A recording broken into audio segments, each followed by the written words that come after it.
Welcome to Follow the Money. I'm China Barachina. Here we uncover the stories and strategies of how money really moves.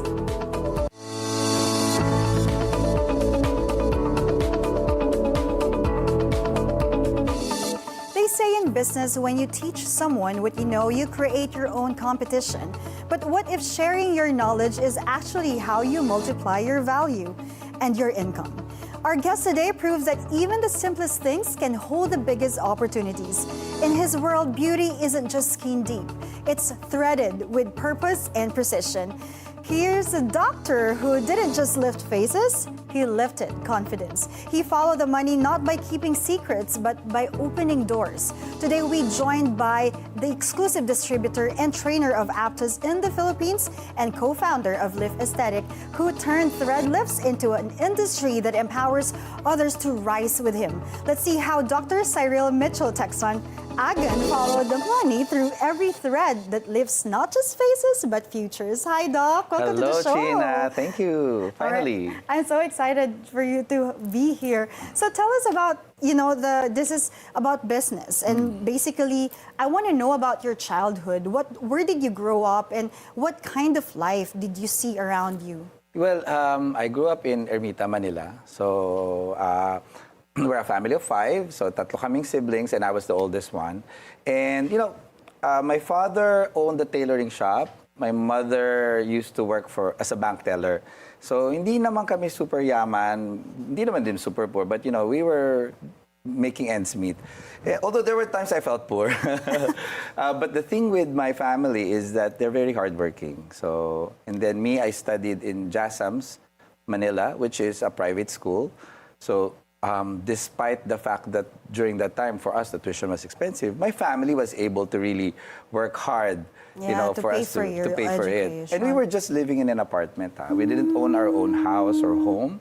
So that was really, then I knew, okay, sige, poor pala kami.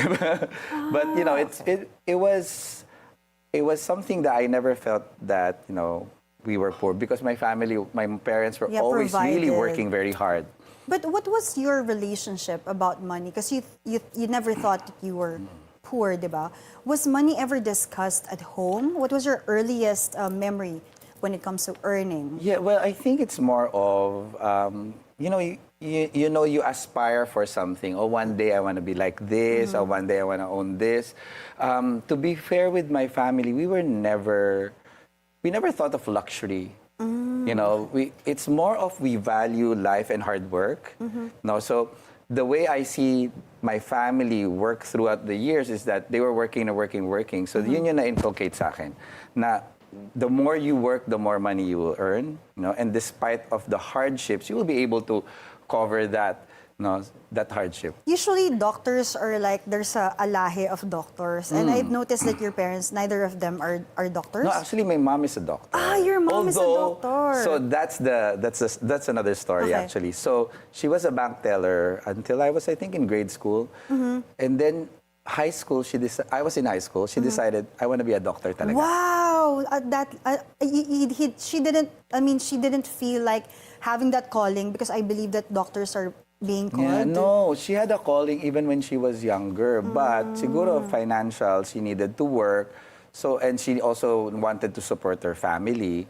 So kaya nagtrabaho muna siya sa bank. During that time, uso kumbaga kung ngayon uso ang call centers, dati uso to work in a bank in Makati. I get, So that's why. And then sometime, I think once she felt like, okay, this might be a good time, I want to go back to medicine na talaga. Pero was that an influence to you that you go to the medical field, or was it like at the same time that you were thinking of doing, a pre-med course? Well, I was brainwashed to be a doctor. So even when I was younger, alam mo yung toys ko minsan doctor set, ganyan, yung mga, stethoscope. So I was brainwashed to be a doctor since I was young. And I think probably my parents saw in me a little bit of brilliance. So they know I will be intelligent. Ang regalo sa akin lagi, puzzle, crossword, things which, but also a lot of Legos. So were you growing up, were you a nerd? Yes. Ah, okay. Yeah, I was a nerd. I was always studying, and I wouldn't say I'm the top of the class. No, maybe top 5, top 4. But you're always in that top tier. Yeah, and I syempre. was always intent on learning. I guess that's what a nerd, for me, my definition is. Yeah. And While you like other kids to would learn. prefer to play and joke around and play around, Yeah. me dinidibdib ko talaga mag-aral. Oh, But okay. not for the grades. So what's the reason? It was the insatiable learning as an insatiable feeling, you know. Like, I want to learn. The world fascinated me. Science was really I was amazed by science, by not just medicine, but nature, you know, the world, the universe, and as well as the body. So when it comes to like your studies and being ito na aesthetic medicine, because that's actually a field wherein you're applying science to beauty and creativity.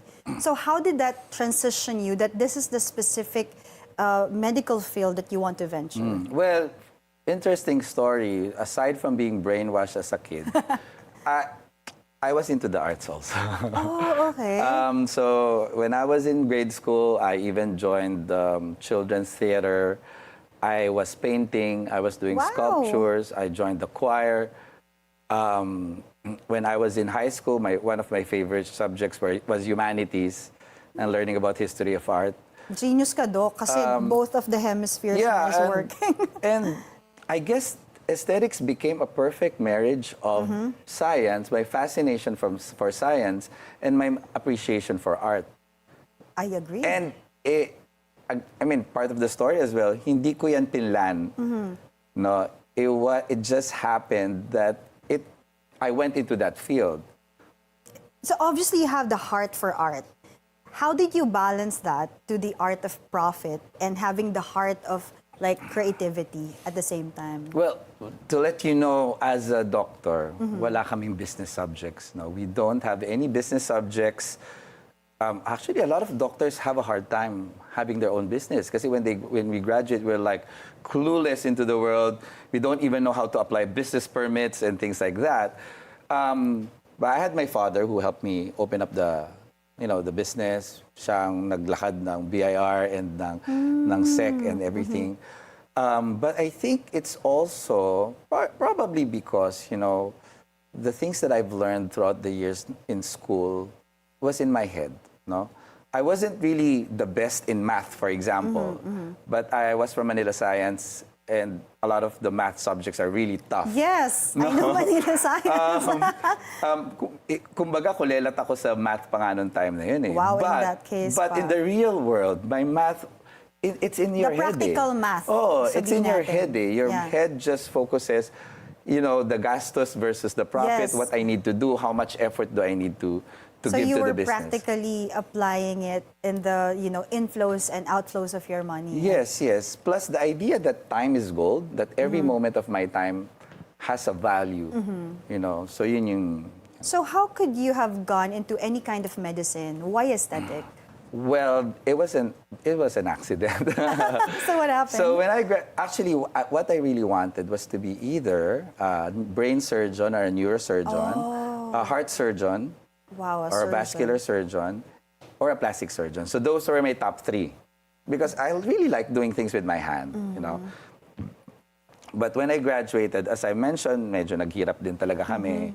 We were struggling a bit, especially during my last years in med school.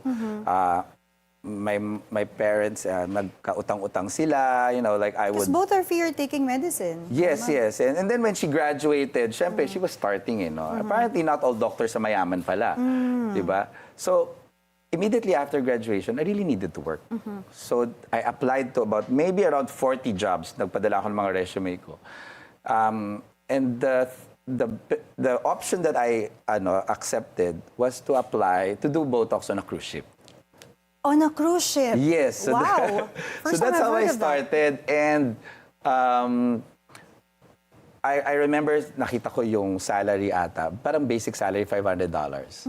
And that was 2009. So for So me... you were an OFW doctor, basically. Yeah, well, yeah. seaman. Seaman. Yeah, thank you for And during that clarifying time, $500, sabi ko, sige, sino ba magpapabotox sa barko?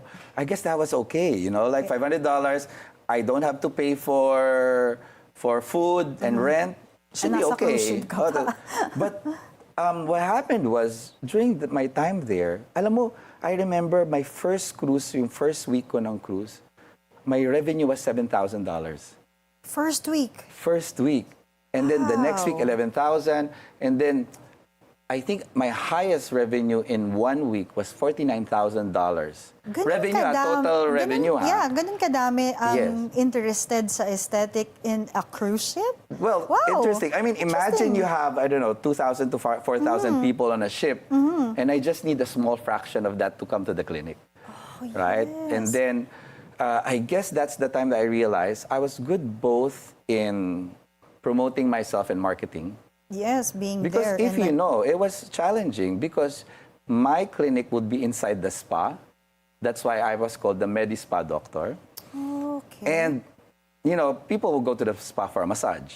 Yes, Right? and Or it's a not their haircut. thinking na And magkaroon ng... I'm on a cruise, why would I do Yeah, Botox or yeah, filler, yeah. right? So it was really my job to market myself. Do you remember the first client? Yes, I What very was much it? remember. It was just Botox for the upper face. But they were all lovely, you know, and they appreciated me. At first, when they look at me, they would judge me. And imagine me, I look young. yeah. I would even look young, very skinny, and they're like, you know. But once I start to speak, then their face change. They basically can feel that you know what you're doing. Yes, yes. But the thing is, I really didn't know what I was doing because I just graduated during that time. I had 2 days to train in Miami for Botox and filler. It was only 2 days, and then immediately they put me on the ship. Nasinalang ka na. So what was your first encounter naman with, okay, you had this. How did you come about with encountering with Aptos naman? So fast forward, actually the first time I heard of threads or thread lift was on the cruise. So there was a patient who asked me, Doc, do you know threads? Do you do that here? I said, no, I've never heard of it. During that time, parang, what's threads? And then eventually I started researching it. During that time it was new. Being curious you. Yes, yes. Well, eventually when I started working back on land, back here in the Philippines, I worked for other clinics first. When I was working for another clinic, that was the first time I was exposed because then they decided to do threads. But during that time, the threads was Korean threads.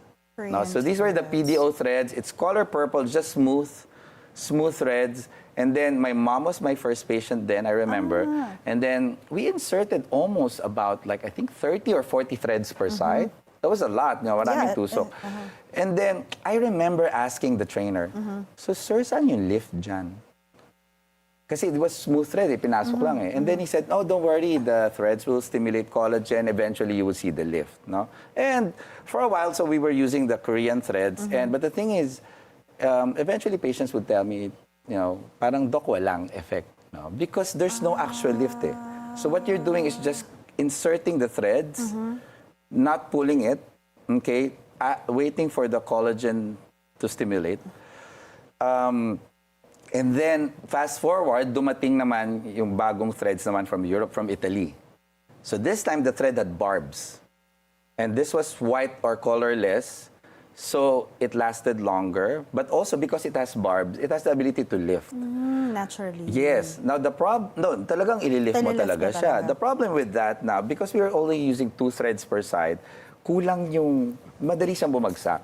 And then as well as during that time, the company was having problems. And it was pandemic na. Okay. And before that, I was already attending conferences. Now, let's continue, Doc. sige. We're just warming up. Sige. Follow the Money returns after a short break.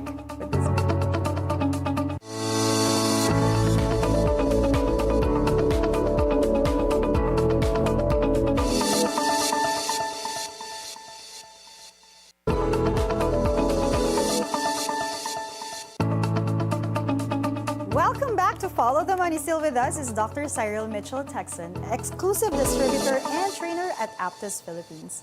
So, Doc, let's continue your story. You were having two series of like kinds of threads, and then how did you finally end up dealing with Aptos? yeah, so during the pandemic, the company that I was using threads, So I was their trainer also, and also their medical advisory board. So meaning I was training other doctors to use that thread.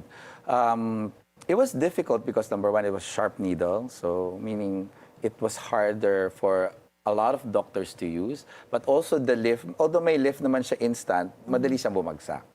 Now, So nakikita mo, madaming gaps pa dun sa it ginagamit wasn't mong perfect. material. Yeah. But it was still better than the Korean threads. Okay. Na Kasi this time meron ng may barbs na. Now, even before the pandemic, of course, one of the things that I've been doing as a doctor, as a young doctor, was to attend conferences internationally. So in Paris, in Bangkok, in Bali, all over Asia as well as Europe. And every time I attend the conferences, I would meet the lecture on threads. I need to go there. And one of the pinakabida of the lecture was really Aptos. Dr. George Sulamanides and his wife, Dr. Albina Kajaya, they were always presenting about Aptos. And during those times, I was amazed. Sabi ko, ang ganda naman ito for many years. And then, as I was saying, during the pandemic na nagkakahirap yung threads na ginagamit ko, I said, what if ako na lang ang magdala ng Aptos sa Pilipinas? It was out of boredom because it was lockdown. Okay. At first, it was a joke. Like, we were just joking about it. And then I said, minessage ko si George Sulamanides himself, the owner, on Messenger, on Facebook Messenger. Like, Dr. George, is it possible, like a doctor like me, no experience of distributing, become a distributor of threads? Wow. And he didn't reply for mga 3 days, no? Parang ninervyos pa ako, sabi ko, negative ata, negative. And then eventually he messaged and then said, okay, I'm gonna connect you with our business development team. They got in touch with me.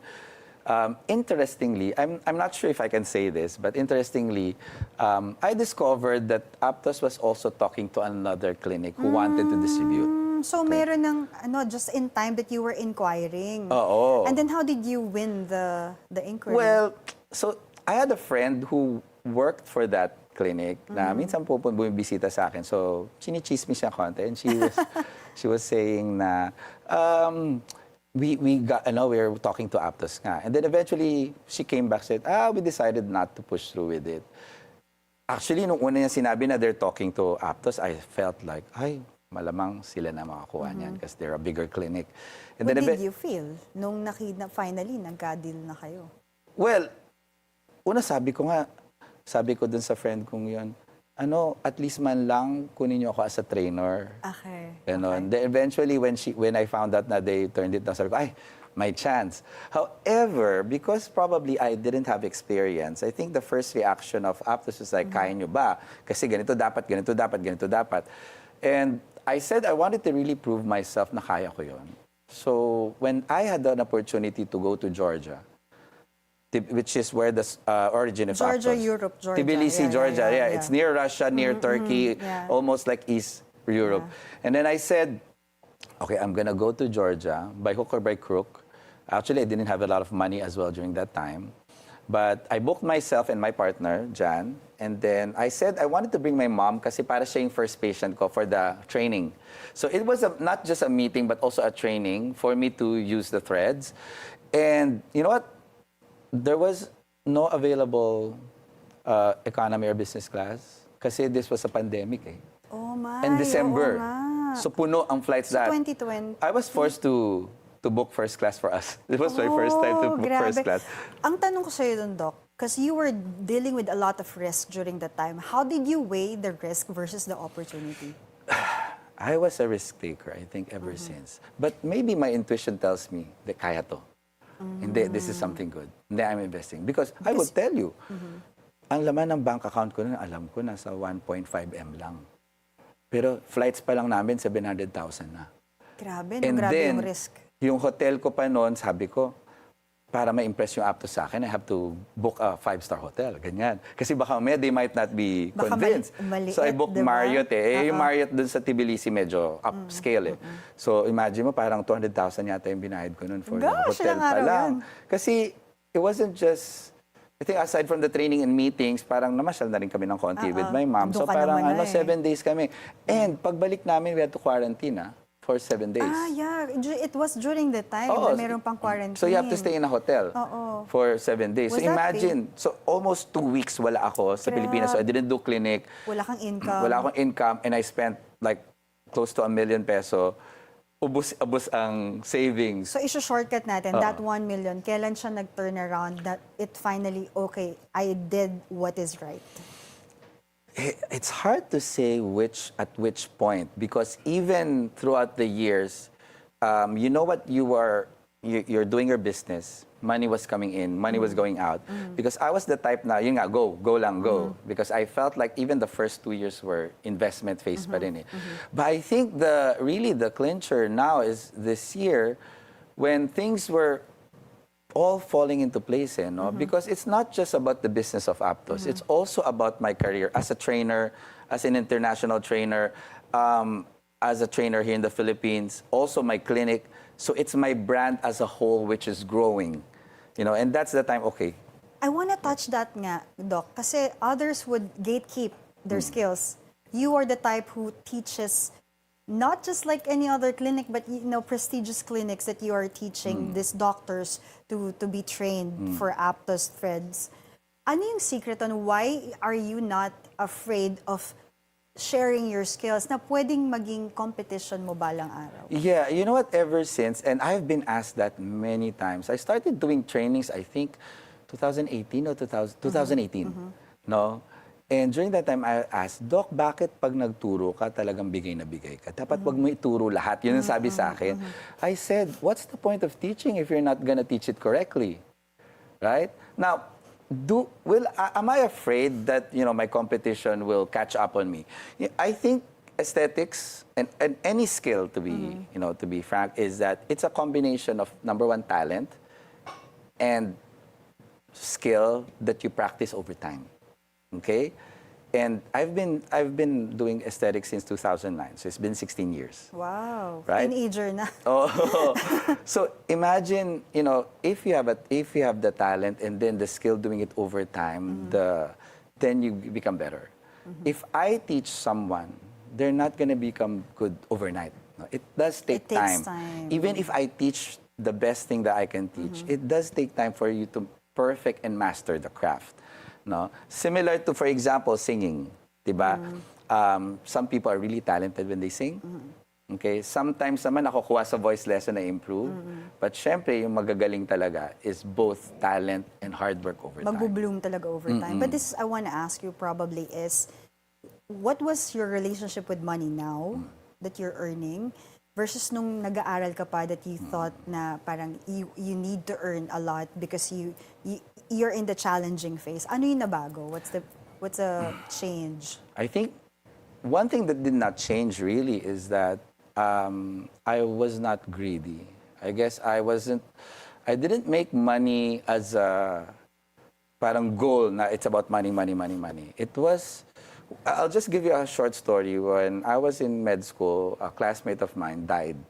And he died by, incidentally, when during laboratory may mga spots na sa liver. So he had cancer. In one year he died. And it affected me so much kasi it just tells us how life is very short. That anyone can go anytime. And I said, what's the purpose then of us being here? Just to be rich, to get a new house, to get a car? So then I realized na life has to be meaningful. So what is your goal in life, diba? Is it just to earn money for the sake of money? Diba? Or to make a career, to make an impact to your community, to influence people, for you to be remembered. So in that way, I know I can be immortalized. Nice. No? Not because I'm rich, but because I've made an impact to other people's lives. And by teaching, by building a business such as Lift, making people beautiful and happy, touching people's lives, then I immortalize myself. Nice, thank you, Doc Cyrill. Now we will go to a rapid fire question.